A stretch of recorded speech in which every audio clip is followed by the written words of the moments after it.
So today I'm going to read you Zen Ties by John J. Muth, and this is a story that goes beautifully with April being National Poetry Month because this story features haiku poetry as part of the story. So I love the illustrations in this book, and I love the fact that it has haiku poetry, so I hope you enjoy.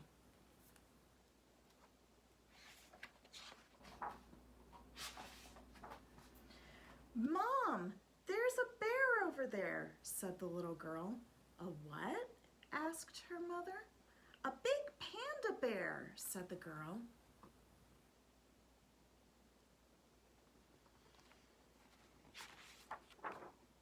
What's he doing? Asked the little girl's mother. He's sitting. Maybe he's waiting for someone, said her mother.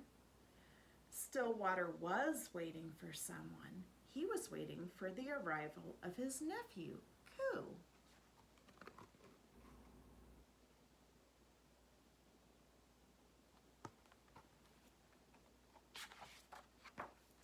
Uncle Stillwater, summer, I have arrived.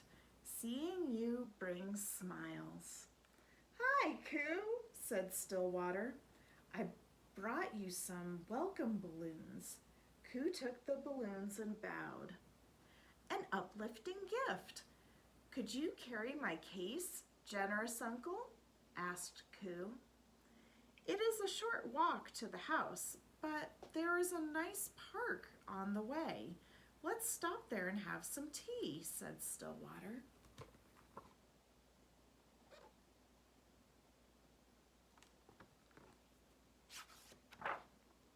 Stillwater, Coo, and the balloons all sat quietly in the park. Tea was very good. My cup holds emptiness now. Where shall I put it? Asked Coo. Stillwater did not like to waste.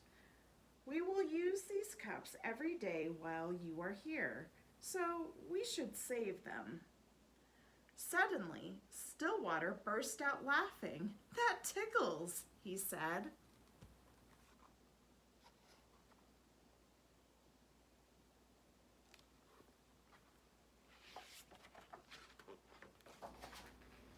Hi, Stillwater, said his friends Addie, Michael, and Carl. We were just coming to see you. Hello, said Stillwater. I would like you to meet my nephew, Coo. The children introduced themselves and everyone ran off to play.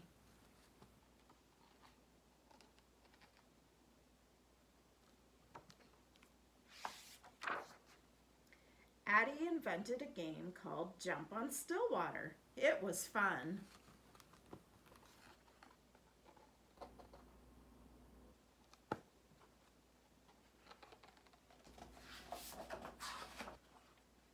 Michael wanted to ask Stillwater a question. I'm going to be in a spelling bee, Michael said. What would you do if you were in a spelling bee? I would spell words, said Stillwater. Michael looked at his shoes. What if you weren't sure of how good you were? I'm anxious about it. I feel like I'm going to mess up. Do your best. That is what you are supposed to do, said Stillwater. But it's hard to do my best when I'm nervous, said Michael. Stillwater nodded. Then he smiled. Coo and I have to visit Miss Whitaker this afternoon. I would like you and Carl and Addie to come along.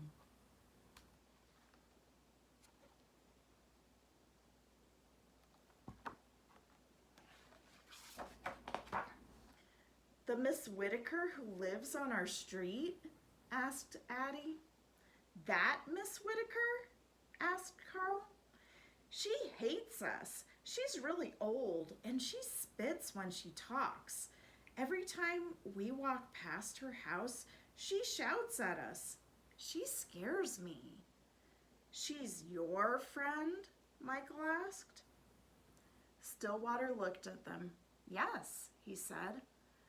She isn't feeling well, and we must bring her something to eat.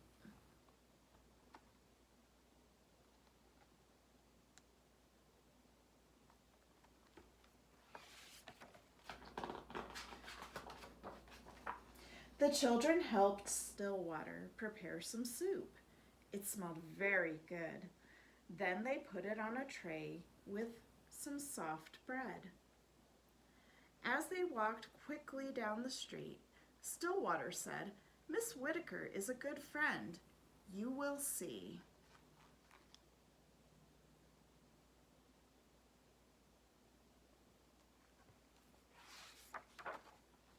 "Why on earth did you bring these children here?" shouted Miss Whitaker. The children backed away. "Hello, Miss Whitaker," said Stillwater. "You look well today. We've brought you some nice soup." Carl looked at Miss Whitaker. She did not look well at all. She looked thin and she looked small, much smaller than she did when she stood on the porch yelling at them for throwing a ball in her yard.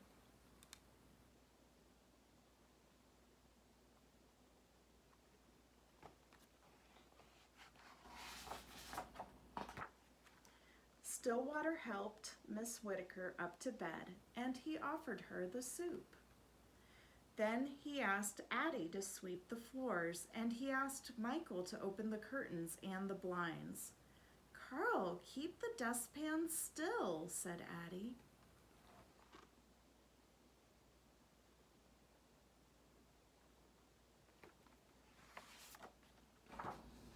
"Carl and Coo are very good at drawing pictures," said Stillwater. "I can't see pictures anymore," said Miss Whitaker crossly. Carl and Coo drew several pictures together. When it was time to leave, Stillwater put them up around Miss Whitaker's bed. He told her they would come back tomorrow.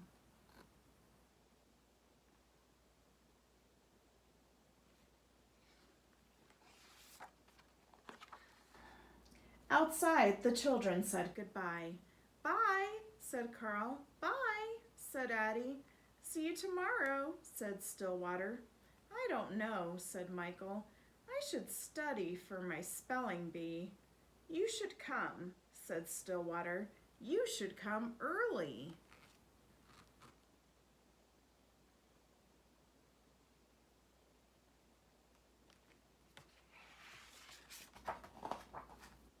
The next morning, Stillwater told Michael, "Miss Whitaker used to teach English."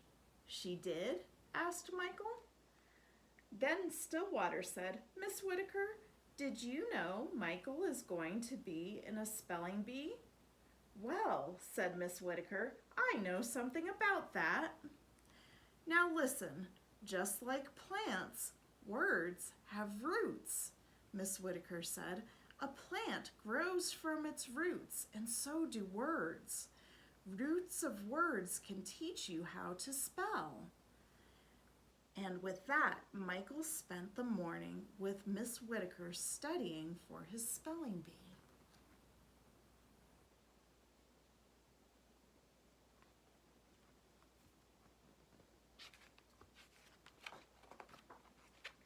The next day, Stillwater found Coo looking up at the apple tree in Miss Whitaker's front yard. "Oh, hello, Stillwater," said a voice from up in the tree. "Can you catch me?" "I was getting some apples for Miss Whitaker," said Carl. "This morning sunlight, gathering apples, and a boy," said Coo.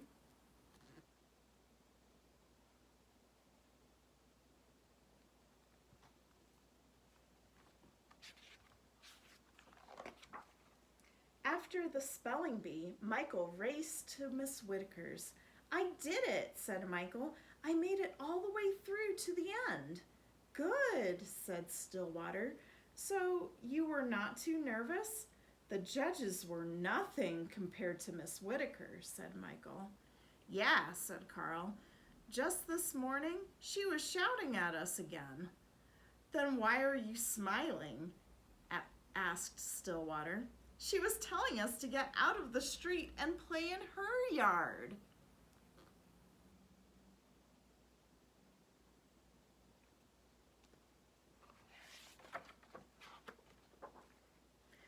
On the last day of Coo's visit, Michael presented Miss Whitaker with the ribbon he got at the spelling bee. Carl gave her the apples he had gathered. "My mother taught me to make apple tea," said Miss Whitaker. "I haven't made it for years. Now Addie and I have made some for you."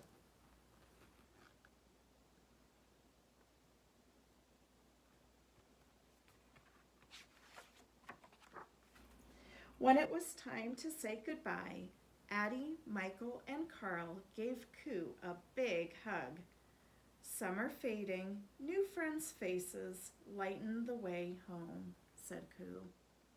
At the train station, Stillwater looked over at Coo.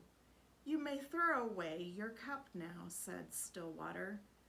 Coo shook his head. "Nearing my visit's end, summer now tastes of apple tea. I will keep my cup," said Coo.